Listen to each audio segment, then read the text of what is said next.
جو بولنے کا انداز آپ کا ہے اس سے آج سے پہلے خوبصورت انداز میں نے کبھی کسی کا نہیں دیکھا۔ قبیلہ اوس اور خزرج جو کہ دشمنی عداوت میں بہت آگے نکل گئے، آپ خاتم النبیین صلی اللہ علیہ وسلم کی فصیح و بلاغت گفتگو نے ان کے دل میں ایک دوسرے کے لیے محبت کے دریا بہا دیے اور یوں وہ قبیلے آپس میں شیر و شکر ہو گئے۔ اب بتایا یہ جاتا ہے کہ اگر دو قبیلوں میں یا بہت زیادہ لوگوں میں دشمنی ہو، عداوت ہو اور لڑائی جھگڑا ہو، لیکن آپ اپنے بولنے کے خوبصورت انداز سے ان نفرتوں کو، ان دشمنیوں کو محبت میں تبدیل کر سکتے ہیں، جیسے کہ آپ صلی اللہ علیہ وسلم نے کیا۔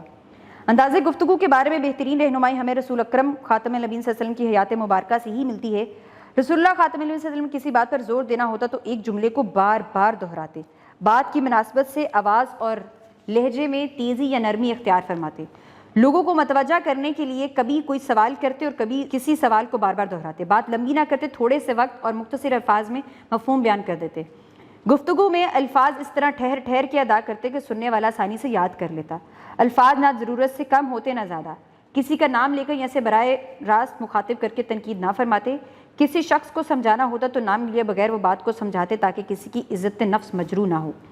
گفتگو میں عام طور پر ایک مسکراہٹ شامل رہتی، کسی بات پر زور دینا ہوتا تو ٹیک چھوڑ کر سیدھے ہو کر بیٹھتے، بات سے محبت کا رس، خلوص، خیر خواہی کا سچا جذبہ ٹپکتا، کوئی بات غیر معقول اور دلیل سے خالی نہ ہوتی۔ یہاں پر بتایا یہ جاتا ہے کہ آپ صلی اللہ علیہ وسلم کس طریقے سے بہترین گفتگو کرتے اور ان کا جو لہجہ تھا وہ کس طریقے سے محبت والا ہوتا، اور جہاں پر اگر کوئی بات تیزی سے سمجھانے والی ہوتی تو ان کا لہجہ سخت ہوتا، اور اگر کوئی بات پیار سے سمجھانے والی ہوتی تو وہ نرم لہجے سے بات کرتے، اور اگر لوگ زیادہ ہوتے اور ان کی توجہ آپ صلی اللہ علیہ وسلم کی طرف نہ ہوتی تو آپ صلی اللہ علیہ وسلم کبھی ان سے سوال پوچھتے اور کبھی اپنے سوال کو بار بار دہرا کر ان کی توجہ اپنی طرف کرتے، بات لمبی نہ کرتے، تھوڑے سے وقت میں بہت کم الفاظ کا استعمال کرتے ہوئے سب کو ان کا آسان معنی سمجھا دیتے،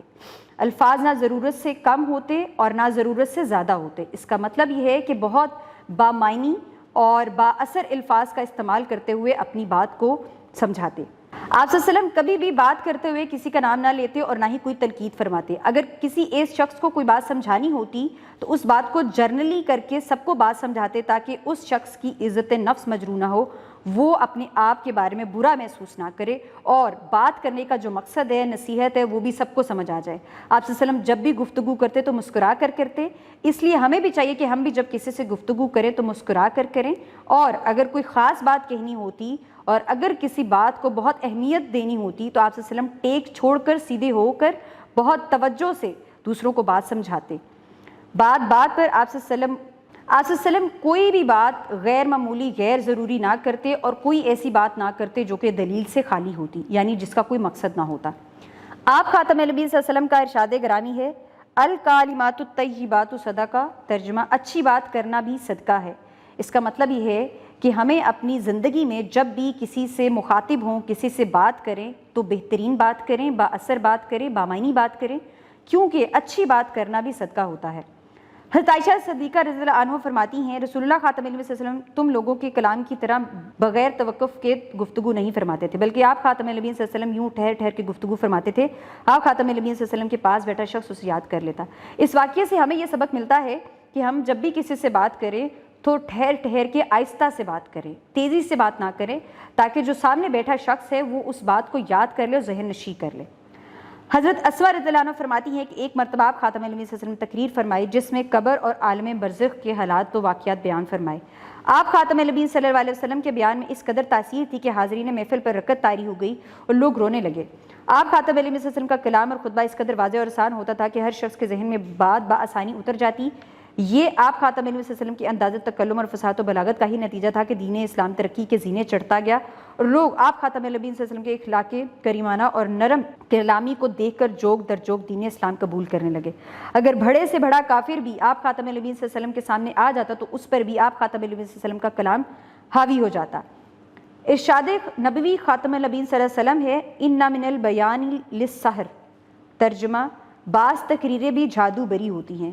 اس واقعے سے ہمیں یہ سبق ملتا ہے کہ جب بھی آپ کسی سے بات کریں وہ اتنی آسان ہونی چاہیے، وہ اتنی با اثر ہونی چاہیے کہ ہماری بات کا جو مقصد ہے وہ دوسرے تک آسانی سے پہنچ جائے۔ آپ صلی اللہ علیہ وسلم نے اپنے بولنے کے انداز سے، اپنے انداز گفتگو سے ہی دین نے اسلام کو فروغ دیا اور آپ صلی اللہ علیہ وسلم کے اخلاق اور نرم لہجے کی وجہ سے لوگ کافروں نے دن بہ دن جوک در جوک اسلام قبول کرنا شروع کر دیا۔ آپ صلی اللہ علیہ وسلم کے پاس جب بڑے سے بڑا کافر بھی آتا تو وہ آپ صلی اللہ علیہ وسلم کا مدعی ہو جاتا صرف ان کی اعلیٰ اخلاق، نرم لہجے اور انداز بیاں کی وجہ سے۔ اسی طریقے سے حدیث میں بھی ہے کہ بعض تقریریں جادو بری ہونے سے مطلب یہ ہے کہ وہ اتنی با اثر ہوتی ہیں کہ وہ دوسرے کو اپنے حصار میں لے لیتی ہیں۔ بعض گفتگو اور انداز بیاں اتنا خوبصورت ہوتا ہے کہ سامنے بیٹھنے والا ان کے سحر میں کھو جاتا ہے۔